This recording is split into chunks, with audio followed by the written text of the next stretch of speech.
हे तो what's up guys, welcome back to another video of Flutter application development. और दोस्तों आज के इस वीडियो में हम बनाने जाएंगे एक नया प्रोजेक्ट दोस्तों, जिसका नाम है पिज़्ज़ा पीपल। दोस्तों ये एक फूड डिलीवरिंग एप्लीकेशन होगा जिसमें हम इस्तेमाल करेंगे फ्लटर ब्लॉक्स का स्टेट मैनेजमेंट के लिए, फायरबेस का फॉर फायरबेस फायरस्टोर का for database, and Firebase authentication का for authentication in our application. और दोस्तों ये प्रोजेक्ट जो है वो काफ़ी बढ़िया होने वाला है, क्योंकि ये प्रोजेक्ट जो है वो बेस्ड रहेगा क्लीन आर्किटेक्चर पे। यहाँ पर आपको इंडस्ट्री लेवल की जो प्रैक्टिसेस रहती हैं वो सिखाई जाएंगी कि किस तरीके से आपको यहाँ पर सारा फोल्डर स्ट्रक्चर क्रिएट करना चाहिए और कहाँ पर कौन सी चीज़ जो है वो आपको लिखनी चाहिए और कहाँ से कौन सी चीज़ को कैसे लिंक करनी चाहिए। इस वीडियो में आपको एक कंप्लीट जो है वो यहाँ पर ट्यूटोरियल दिया जाएगा कि किस तरीके से आप यहाँ पर state management library, database, authentication, clean architecture, इन सबको मिला के कैसे एक बढ़िया सा एप्लीकेशन जो है यहाँ पर बना सकते हैं। और एप्लीकेशन भी रहेगा फूड डिलीवरी एप्लीकेशन का।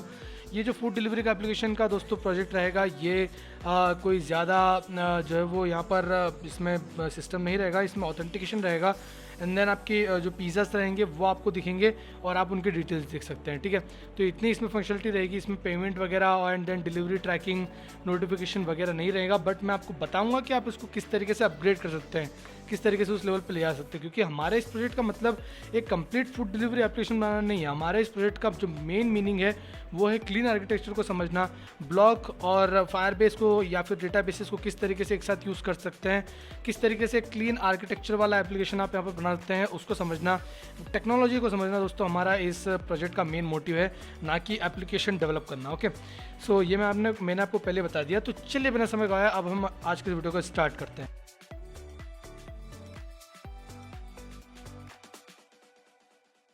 दोस्तों यहाँ पर VS कोड में मैंने एक नया जो है वो फोल्डर ओपन कर लिया और मैं यहाँ पर कमांड पैलेट में जाऊँगा और थोड़ा जूम कर लेता हूँ और एक नया प्रोजेक्ट जो है वो क्रिएट करूँगा।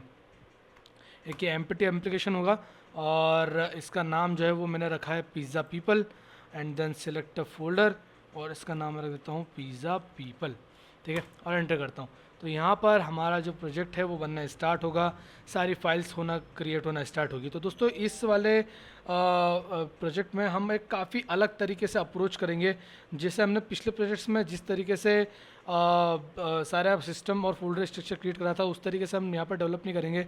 इस बार हमारा तरीका काफ़ी अलग होगा। तो आप इस तरीके को ध्यान से देखिएगा और अपने दिमाग में बिठा लीजिए, क्योंकि आपको आगे ऐसे ही काम करना है। ओके, सो दोस्तों यहाँ पर हमारा प्रोजेक्ट क्रिएट हो चुका है और क्रिएट होने के बाद में यहाँ पर सबसे पहले तो हम ये जो मेन ऐप है इसको उड़ा देते हैं। ये हमने मेन ऐप को उड़ा दिया और अब दोस्तों अब हम जो है हमारा फोल्डर स्ट्रक्चर क्रिएट करना चालू करते हैं। दोस्तों यहाँ पर एक मेन डॉट डाट है। अब इस मेन डॉट डाट के लेवल पर ही मैं एक नई फाइल बनाऊँगा जिसका नाम मैं रखूँगा ऐप डॉट डाट, ठीक है। ऐप डॉट डाट मैंने यहाँ पर बनाई। अब ऐप डॉट डाट के बाद में मैं एक और फाइल यहाँ पर क्रिएट करूँगा, app_view.dart, ठीक है। तो app_view.dart। अब ये दोस्तों ये मैंने 3 फाइल्स यहाँ पर क्यों क्रिएट करी और हर फाइल का क्या काम है वो मैं आपको बताता हूँ, ठीक है। तो यहाँ पर जो मेन डॉट डाट है वो तो हमारा एंट्री पॉइंट है, ठीक है, वो हमारे एप्लीकेशन का एंट्री पॉइंट है जहाँ से हमारा एप्लीकेशन रन होना स्टार्ट होगा।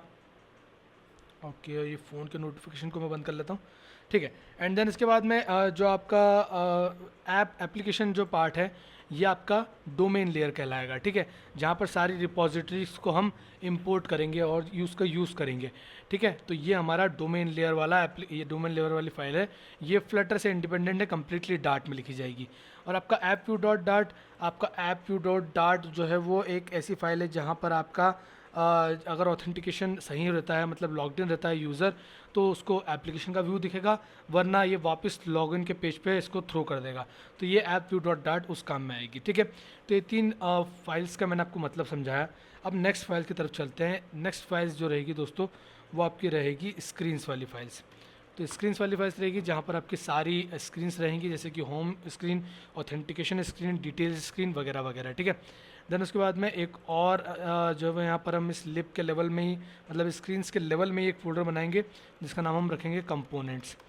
इस कंपोनेंट्स वाले फोल्डर में दोस्तों जो हमारे बेसिक कॉमन कंपोनेंट्स विजिट्स हैं, लाइक नेविगेशन बार, देन उसके बाद में एप्लीकेशन बार, वो सब इस कंपोनेंट्स के अंदर आएगा। कोई बटन हो गया, कोई कार्ड हो गया जो बार बार यूज़ आ रहा है, वो सब इसके अंदर आएगा। एंड देन उसके बाद में एट द लास्ट हमारा ब्लॉक्स, ये ब्लॉक्स में हमारे सारे ब्लॉक्स रहेंगे, authentication block, sign up block, login block, logout block, ये सारे ब्लॉक्स जो है वो हमारे इसमें रहेंगे। स्टेट मैनेजमेंट का काम यहाँ पर होगा, बिजनेस लॉजिक जो है वो यहाँ पर लिखा जाएगा। अब इतना सब होने के बाद में भी दोस्तों अब हम स्क्रीन के अंदर चलते हैं, ठीक है। अब स्क्रीन के अंदर हम एक और नया फोल्डर बनाएंगे जिसका नाम हम रखेंगे ऑथ। अब ऑथ फोल्डर के अंदर हमारे लॉगिन लॉगआउट वाली जितनी भी स्क्रीन से सब इसके अंदर रहेंगी। एंड देन ऑथ के लेवल में मैं एक और फोल्डर यहाँ पर क्रिएट कर रहा हूँ जिसका नाम मैं रखूँगा होम। यह दोस्तों हमारा होम पेज रहेगा जिसमें हमारी सारी फाइल्स वगैरह सब रहेंगी, ठीक है। मतलब कि जो होम वाली फाइल्स है वो सारी इसमें रहेंगी। अब ऑथेंटिकेशन का जो फोल्डर है उसके अंदर मैं एक और फोल्डर क्रिएट करूँगा जिसका नाम मैं रखूँगा ब्लॉक्स। अब इस ब्लॉक वाले फोल्डर में और ये ब्लॉक वाला फोल्डर दोनों अलग अलग क्यों है, क्योंकि ये वो वाला ब्लॉक फोल्डर रहेगा जिसके अंदर जो जनरल जो दोनों ऑथेंटिकेशन और होम दोनों में काम आने वाले जो ब्लॉक्स है वो इसमें रहेंगे, और ये वाले में जो ऑथेंटिकेशन से रिलेटेड ब्लॉक्स है वो सिर्फ इसमें रहेंगे। तो इससे क्या होगा कि जब आप मान लीजिए कि कभी अपने एप्लीकेशन को बना देते हैं जब बाद में कभी यूज़ करते हैं तो आपको जो है पता रहेगा कि ऑथेंटिकेशन के ब्लॉक्स इसमें हैं एंड जो जनरल ब्लॉक्स है वो इसमें हैं, ठीक है। तो यहाँ पर हमने ब्लॉक्स बनाया और ब्लॉक्स के साथ में ब्लॉक के लेवल में ही एक और मैं फोल्डर क्रिएट करूँगा जिसका नाम मैं रखूँगा व्यूज़, ठीक है। तो इसमें ऑथेंटिकेशन से रिलेटेड स्क्रीन्स रहेंगी, ठीक है, स्क्रीन वाली डार्ट फाइल्स, ठीक है, यूआई वगैरह। एंड देन होम में भी सेम काम करूँगा, होम का भी मैं एक ब्लॉक क्रिएट करूँगा ब्लॉक्स, और होम में ही एक और फोल्डर क्रिएट करूँगा जिसका नाम रखूँगा मैं व्यूज़, ठीक है। तो ये दोस्तों हमारा यहाँ पर ये फोल्डर स्ट्रक्चर जो है वो यहाँ पर सेट हुआ, ठीक है।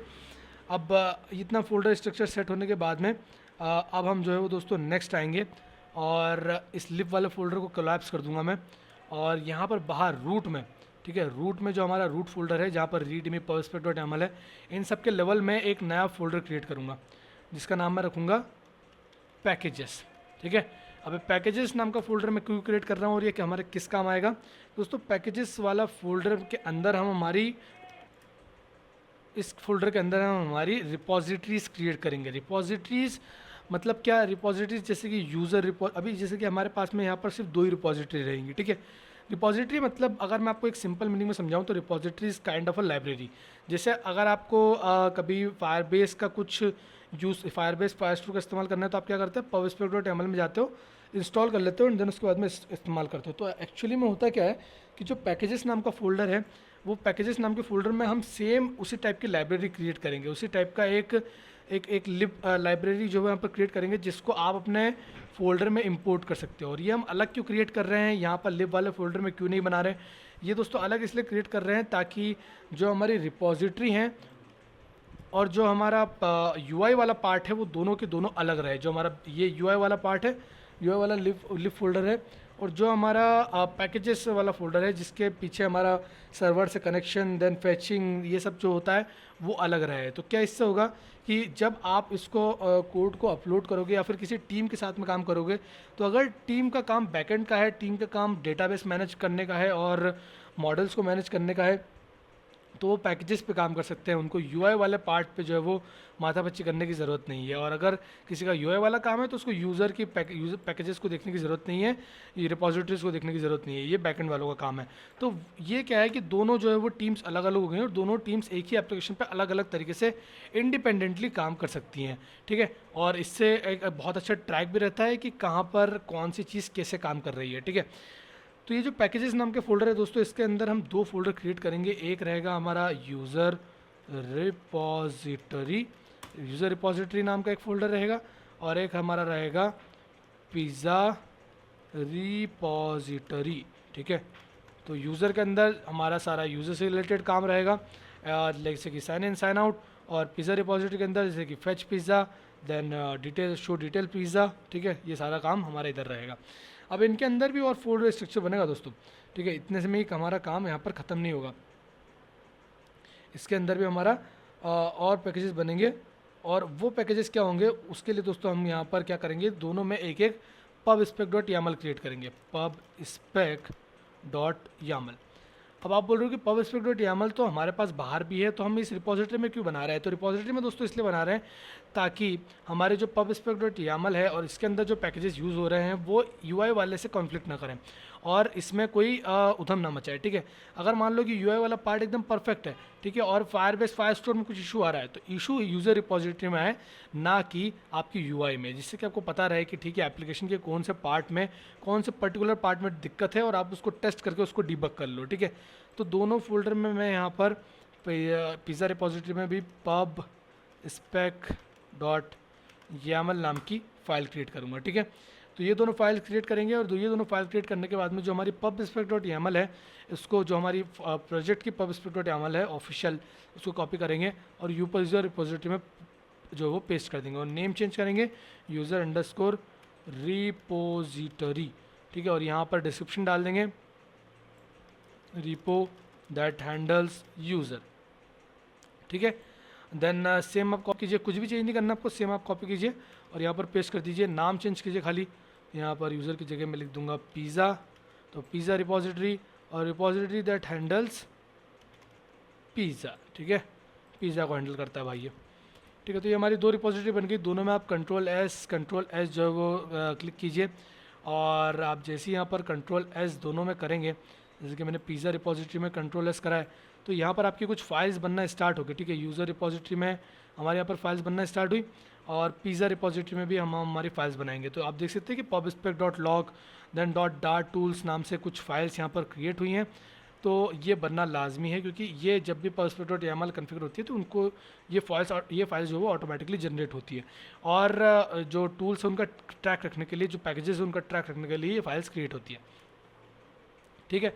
तो हमारी यहाँ पर ये फाइल्स क्रिएट हो चुकी हैं, अब इनमें हमें कुछ भी नहीं करना, हमारा यहाँ पर काम ख़त्म हो गया। अब यूज़र रिपोजिटरी के अंदर दोस्तों आप आइए और यहाँ पर एक नया फोल्डर क्रिएट कीजिए, ठीक है। इस डार्ट टूल के इस पबस्पेक डॉट YAML के लेवल में क्रिएट कीजिएगा, जिसका नाम आप रखिए लिब, ठीक है। और इस लिब फोल्डर के अंदर जो है वो डिफरेंट टाइप के और फोल्डर्स रहेंगे। तो हम पिज़्ज़ा रिपोजिटरी में भी सेम कर लेते हैं, यहाँ पर लिब। तो आप जैसे कि दोस्तों देख सकते हैं थोड़ा सिमिलर टाइप ऑफ हमारा जैसा प्रोजेक्ट रहता है जिसमें लिब और पबस्पेक डॉट YAML रहती है, सेम उसी टाइप का स्ट्रक्चर इस रिपोजिटरी में भी बनते जा रहा है, ठीक है। तो एक इंडिविजुअल पैकेजेस हम यहाँ पर बना रहे हैं जिसका इस्तेमाल हम हमारे प्रोजेक्ट में करेंगे, जिससे कि हमें जो है यहाँ पर इसमें से एक पैकेज वाली फीलिंग आए, ठीक है। कि अगर पैकेज में सारी मेथड्स कैसे हमें मिलती है, तो अगर आप UI पे काम करने वाले बंदे तो आपको बस पैकेज इंस्टॉल करना है, देन मेथड रन कराना है। देन बैकएंड वाले का दिक्कत है कि वो मेथड में क्या पास होता है, कैसे पास होता है और क्या सब चीज़ें होती है, ओके। तो वही हम कर रहे हैं। अब ये जो हमारा लिब वाला फोल्डर है यूज़र रिपोजिटरी में, इसमें दोस्तों अब हमें डिफरेंट फाइल्स क्रिएट करेंगे, ठीक है। अलग अलग टाइप्स के हमें यहाँ पर फाइल्स क्रिएट करनी पड़ेगी, जिसमें से सबसे पहली जो फाइल है वो मैं क्रिएट कर रहा हूँ। तो सबसे पहली जो फाइल्स दोस्तों मैं क्रिएट कर रहा हूँ वो है मेरी user underscore repository dot dart, ठीक है। तो यूज़र रिपोजिटरी डॉट डार्ट यहाँ पर क्रिएट करी मैंने और ये क्रिएट करने के बाद में दोस्तों मैं इस लिब वाले फोल्डर में एक SRC एक सोर्स नाम की फ़ाइल क्रिएट करूँगा और इस सोर्स नाम की फ़ाइल में मैं और फाइल्स क्रिएट करूँगा। जैसे कि पहली हमारी रहेगी user underscore repo dot dart और user underscore repo dot dart होने के बाद मैं यहाँ पर एक और फाइल क्रिएट करूँगा Firebase underscore user underscore repo dot dart, ठीक है। तो यहाँ पर फायरबेस से रिलेटेड स्टफ रहेगा और यूज़र रिपो में यूज़र रिपोजिटरी से रिलेटेड स्टफ रहेगा फॉर ऑब्वियस रीजंस, ठीक है। और भी यहाँ पर चीज़ें रहेंगी जो मैं आपको बताऊँगा। अब इस सोर्स वाले फोल्डर में दो फोल्डर और क्रिएट करें, एक क्रिएट करें मॉडल्स नाम से और एक फोल्डर क्रिएट करें एंटिटीज़ के नाम से, एंटिटीज़, ठीक है। तो ये हमारे यहाँ पर इतने फोल्डर्स क्रिएट हो गए। अब हमारे यहाँ पर फोल्डर स्ट्रक्चर जो है वो कंप्लीट हुआ है, ठीक है। तो आप यहाँ पर देख सकते हैं हमारा फोल्डर स्ट्रक्चर लिब है, लिब के अंदर ब्लॉक्स हैं, ब्लॉक्स के अंदर कंपोनेंट है, कंपोनेंट के अंदर स्क्रीन है, स्क्रीन के अंदर ऑथ है, ऑथ के अंदर ब्लॉक्स है, ब्लॉक्स के अंदर व्यूज़ हैं, देन ऑथ के अंदर स्क्रीन के अंदर एक और होम का पेज है जिसमें ब्लॉक्स हैं, व्यूज़ हैं, देन आपका यहाँ पर स्क्रीन का पार्ट खत्म, देन एक ऐप व्यू डॉट डार्ट है, ऐप डॉट डार्ट है, मेन डॉट डार्ट है, देन एक पैकेजेस नाम का फोल्डर है जिसमें दो रिपोजिटरी हैं। पहली हर रिपोजिटरी में एक पबस्पेक डॉट YAML है, एक लिब फोल्डर है, ठीक है। और यूज़र रिपोजिटरी में यहाँ पर डिफरेंट फाइल्स हैं, जैसे कि आप यहाँ पर लिब फाइल देख सकते हैं। लिब फाइल तो दोनों रिपोजिटरी में है बट इसमें और भी फाइल्स है। इसमें कौन कौन सी फाइल्स है, इसमें लिब के अंदर यूज़र रिपोजिटरी डॉट डार्ट है, देन लिब के अंदर एक सोर्स फाइल है, एक सोर्स फोल्डर है जिसके अंदर Firebase user underscore repo dot dart file है और user underscore repo dot dart file है, एंड देन एक मॉडल्स नाम का फोल्डर है और एक एंटिटीज़ नाम का फोल्डर है। तो इतना दोस्तों काम यहाँ पर हमारा हो चुका है। फोल्डर स्ट्रक्चर आपने समझ लिया, कौन सा फोल्डर यहाँ पर क्या काम आएगा। तो यहाँ पर एक दोस्तों हमने क्लीन आर्किटेक्चर क्रिएट कर दिया, जहाँ पर अब आप देख सकते हैं कि ये हमारा यूआई वाला पार्ट है कम्प्लीटली, और ये हमारा पैकेजेस वाला पार्ट है। अब आपको बस यही कन्फ्यूजन हो रहा होगा, अगर आपने अभी तक क्लीन आर्किटेक्चर पे काम नहीं किया तो आपको यही कन्फ्यूजन हो रहा होगा कि भाई यार मतलब कैसे सब एक दूसरे से कम्युनिकेट करेंगे, और इससे मतलब आपको लग रहा होगा कि ये तो और टफ हो गया काम भाई, ये तो और टफ हो गया। मतलब पहले वाला सिंपल था कि भाई यहाँ पर एक कंट्रोलर नाम का फोल्डर बनाओ और काम चालू, ये तो और टफ हो गया। ये क्या यूज़र रिपोजिटरी और क्या ये pubspec.yaml और ये सब लफड़ा है। बट जैसे जैसे आप आगे बढ़ोगे ना, जैसे जैसे आप इस प्रोजेक्ट में आगे बढ़ते जाओगे, वैसे वैसे आपको क्लियर होती जाएंगी चीज़ें कि आखिर इन फाइल्स का क्या महत्व है और इनको अलग अलग करने से आपका कितना फ़ायदा होगा। ठीक है, तो ये आपको धीरे धीरे समझ में आएगा। आप बस मेरे साथ बने रहिए, और जैसा मैं आपको यहाँ पर समझाते जा रहा हूँ, पढ़ाते जा रहा हूँ, वैसा आप करते चलिए। ठीक है, देन उसके बाद में आप एक बार खुद से ट्राई कीजिएगा तो आपको ये काम काफ़ी आसान लगेगा। शुरू में तो आपको टफ ही लगेगा, क्योंकि शुरू में जब आपने फ्लटर भी सीखा था तो वो भी आपको टफ लगा था कि इतने सारे फोल्डर्स, बट अब आपको ये काम काफ़ी आसान लगता है। ठीक है, और अब आपको ये वाला काम मुश्किल लग रहा है, तो हमें एक स्टेप अप जा रहे हैं, लेवल हमारा अपग्रेड कर रहे हैं। ठीक है, तो आप मेरे साथ बने रहिए, मैं सारा काम आपको काफ़ी आसान कर दूंगा और सारी आज चीज़ें आपको काफ़ी आसानी से ही सिखाऊंगा। ओके, तो इस वीडियो में दोस्तों हमने यहाँ पर फोल्डर स्ट्रक्चर को समझा और क्लीन आर्किटेक्चर डेवलप करा है यहाँ पर। और नेक्स्ट वाले वीडियो में दोस्तों अब हम जो है वो हमारी जो यूज़र रिपोजिटरी है उस पर काम करना जो है वो स्टार्ट करेंगे। ओके, तो दोस्तों फिलहाल इस वीडियो में इतना ही, मिलूंगा मैं आपसे नेक्स्ट वाले वीडियो में, तब तक के लिए बाय बाय।